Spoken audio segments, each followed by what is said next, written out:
Hello students, today I'll discuss Aristotle's concept of the tragic hero. A brief look at the Poetics clarifies that in the initial few chapters, Aristotle is defining tragedy by genus, species, and differentia. It is first of all imitation. Within that genus, it is of the species which imitates men in action by language and music in a direct way. In other words, it is drama. Finally, it is differentiated from comedy by the objects of the imitation, since it imitates good men, while the latter is concerned with men of the baser sort. So, after the initial few chapters, Aristotle finally comes to discuss about the tragic hero or the protagonist of a tragedy in the beginning of chapter 13 of the Poetics. So, in the beginning of chapter 13, Aristotle says, and here I quote him, "We assume that for the finest form of tragedy, the plot must be not simple but complex, and further, that it must imitate actions arousing pity and fear, since that is the distinctive function of this kind of imitation. It follows, therefore, that there are three forms of plot to be avoided.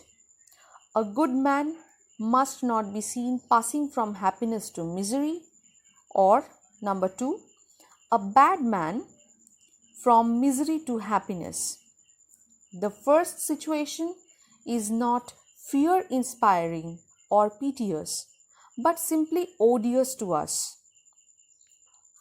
The second is the most untragic that can be. It has no one of the requisites of tragedy. It does not appeal either to the human feeling in us, or to our pity, or to our fears, nor on the other hand should, number three, an extremely bad man be seen falling from happiness into misery. Such a story may arouse the human feeling in us, but it will not move us to either pity or fear. Pity is occasioned by undeserved misfortunes, and fear by that of one like ourselves, so that there will be nothing either piteous or fear inspiring in the situation.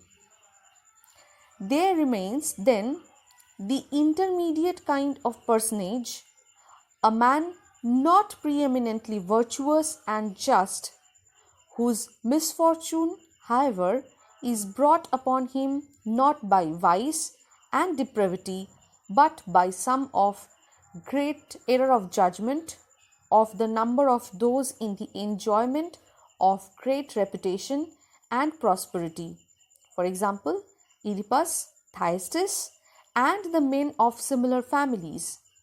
The perfect plot, accordingly, must have a single and not, as some tell us, a double issue.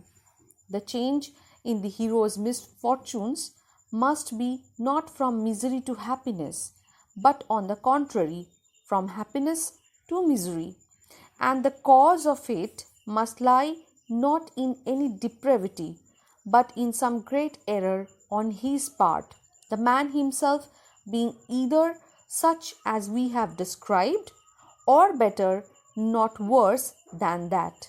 And I unquote. So, the crux of this long passage is the meaning of good in the phrase a good man. So, what does Aristotle mean by a good man? Are we to understand the adjective in an ethical sense as being approximately equivalent to virtuous, or in a purely social or aesthetic sense. Both interpretations have been upheld by reputable scholars.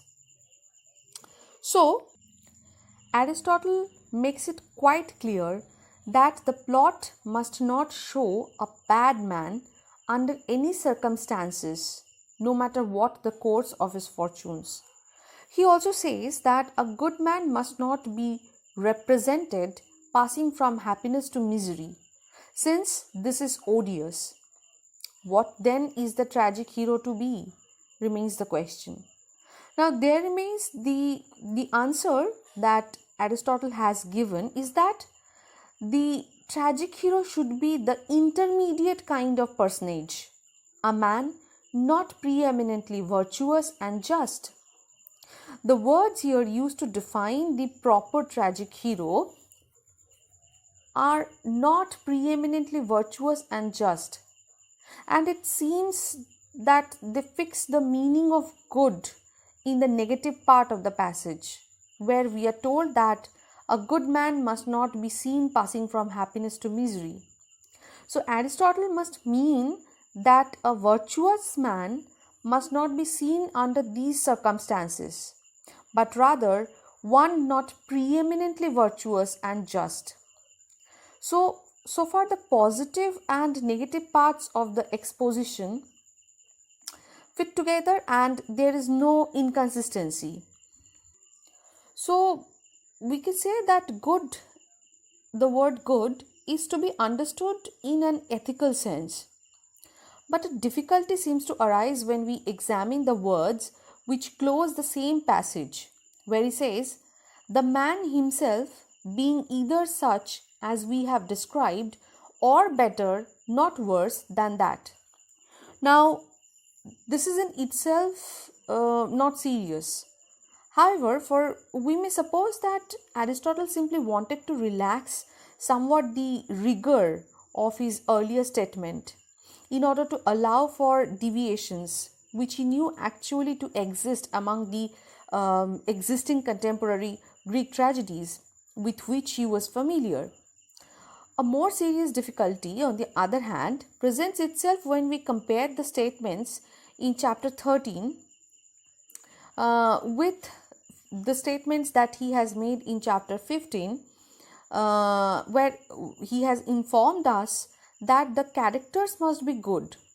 Now, this declaration in chapter 15 that the tragic character must be good is, it seems, that is in direct and outright contradiction of what he has said in chapter 13. So perhaps the word good here must be taken in some other sense than the ethical sense. For example, we can interpret the good to be noble or prosperous. Now, in this case, we might reproach the translator, and here I am using the translation by Ingram Bywater, for choosing an ambiguous or misleading English word, especially when we observe that the Greek word translated as good in this passage is something else that directly does not mean good. Now, this might resolve the dilemma if it were not for the fact that in the remaining passage from chapter 15, he has said that the poet must know how to represent his heroes as good men, like Homer has done with Achilles. The Greek word which Bywater translates as good is, as I said, something else. Now, another scholar, Goodman, in his note on the same passage that I have quoted earlier, has adopted a different interpretation, according to which the Greek word, which was originally used by Aristotle, has no ethical significance, but means eminent, great, or noble. Like Bywater, he draws his interpretation from another phrase later in the same passage, but from one other than Bywater's. To him, the significant words are of the number of those in the enjoyment of great reputation and prosperity. Goodman also takes the phrase through vice and depravity as parallel and in contrast with preeminently virtuous and just, and he would translate this as a man not preeminent for virtue and justice or through vice and depravity. So from the different translations, one thing that we get to know for sure is that goodness or this or in different translations, prosperity or eminence is the essential characteristic feature that Aristotle feels is essential for the tragic hero to arouse the sense of pity and fear, that is the telos or the end purpose of tragedy. So he moves on with defining the essential qualities of the tragic character or the tragic hero next in chapter 15. Now in the beginning of the chapter he says, and here I quote him again, in the characters there are 4 points to aim at. First and foremost, that they shall be good. There will be an element of character in the play if, as has been observed, what a personage says or does reveals a certain moral purpose, and a good element of character if the purpose so revealed is good. And I unquote. So with the repetition of the same characteristic attribute that Aristotle feels is so important for the portrayal of the tragic hero, we can understand that a sense of eminence, a sense of prosperity, a sense of goodness is something that makes the character of the tragic hero so essential. We also need to remember that if the character is so, then and only then it is possible for the character to inspire awe and wonder amongst the readers. And if we put this in the context of the telos or the objective of tragedy, then we'll understand it in a different light. That is, if the tragic hero, the character of the tragic hero is good, eminent, just, and prosperous, and then the same person goes through a series of misfortunes and finally succumbs and crumble down to the end, mostly with death and desertion, then that gives the audience a sense of fear as well as pity, because they feel pity for a virtuous man, a preeminently just man, and the same feeling would not arise out of the emotional reaction of the audience until and unless the character is so. So if the tragic hero, if the persona of the tragic hero is not good, is not just, and it lacks the moral, social and ethical attributes to which the audience can relate, then it will not create the sensibilities of pity and fear in the audience in the first place. So the audience will not feel sympathetic and empathetic to such a persona. Rather, on the contrary, they will feel that whatever has happened to the character is justified, and probably it will also saturate their sense of justice.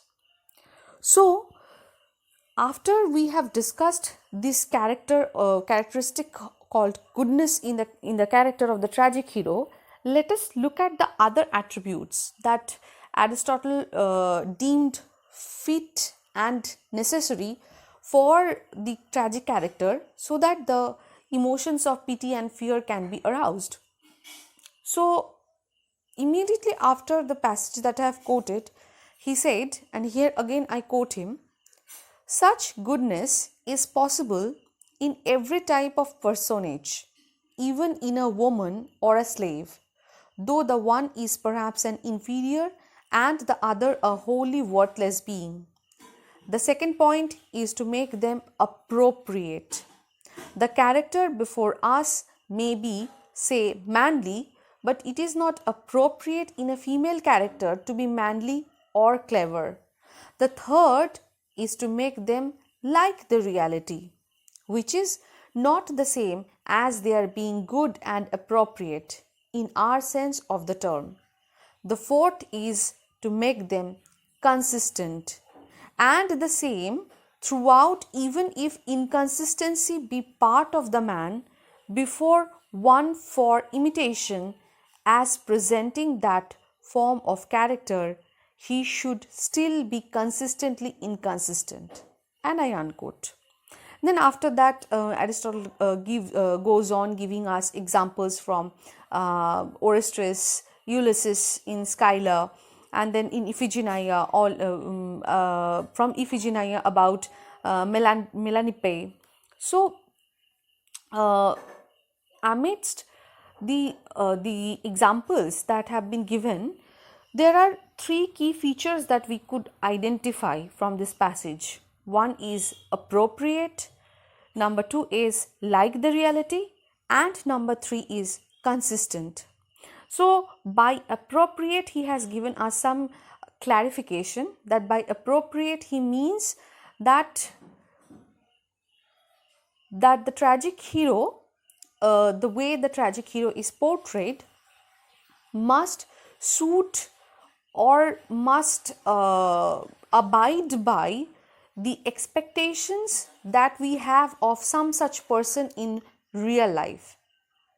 So, therefore, Aristotle goes on to say that a woman should not behave like a man. And remember, in this same chapter, he has denigrated any position of power and goodness to women and to the slaves. So, though he feels that women are of baser quality, he feels that slaves are worthless. And let me remind you that these are not his personal opinions. Rather, this was the scenario of the contemporary Greek or Athenian states. So, what happened, as I have already told you, that in the Athenian cities and the Greek state in general, the position of women and the slaves were not at all good. They were not given any liberty and any right. They did not have any power which they could execute to form the government, to select their representatives in the government. So, as a result of that, women were mostly not seen to be portrayed in some such characters in the contemporary tragedies. But in cases there were, like we can take for example the case of Electra, in case of Clytemnestra, Iphigenia's mother and Agamemnon's wife. So these women, they behaved bravely, and when it came their turn to take their stances and act heroically, they did. So, one thing that comes out very clear is from this discussion by Aristotle is that by appropriate he meant that the characters would not behave erratically, they will not behave out of proportion emotionally and actively. Rather, they would behave more or less in the way that we have the idea of the persona or the characters of their stature at our in our real life situation. And then he goes on to the next criteria that he deems fit for the tragic hero, the character of the tragic hero, that is like the reality. So appropriateness and like the reality are mostly going hand in hand while defining the characteristic of a tragic hero. So appropriate almost is about the character being the characters like the reality, like in real life we encounter the characters the way. So this brings us finally to the last point that he discusses in this chapter, that is, the character needs to be consistent, and consistency is the crux of the tragic hero. So if we are to take examples from classical Greek tragedy, then we can definitely talk about Oedipus. Now Oedipus, we have seen that often when he was getting the hints that the root of all the problems that was causing around him probably be him himself, and he is also given the warning not to proceed further with the investigation of what wrong has happened in the city state. He does not stop, and eventually what we find is he goes to the root of the cause, he finds out the truth, and gradually ends up punishing himself. Now this is consistency in his character. He could have easily stopped with the investigation, he could have chosen a different path. In fact, if we take the example of say the Renaissance tragic heroes or the modern day tragic heroes, we can easily take examples from Macbeth. Think of Macbeth. When Macbeth decides to go on with the fighting, even when he comes to know about the reality, the fact that the Dunsinane Hill has approached to him, and he comes to know that Macduff is not of woman born, even then he realizes that probably this is the end, probably his end has approached him, and he could have easily surrendered. But being a consistent persona, he does not surrender to his fate. Rather, he decides to take on whatever comes his way. And this consistency is ultimately the criteria, the characteristic feature that defines him to be a tragic hero, because of which we feel sympathetic and empathetic to the character. In fact, when Aristotle has talked about being consistent in inconsistency, even the first example that comes to mind is of Hamlet. In case of Hamlet, we have seen that Hamlet suffers from this procrastination throughout the drama. He is always dwindling between to be and not to be, and even till the end he is not able to reach to a conclusion.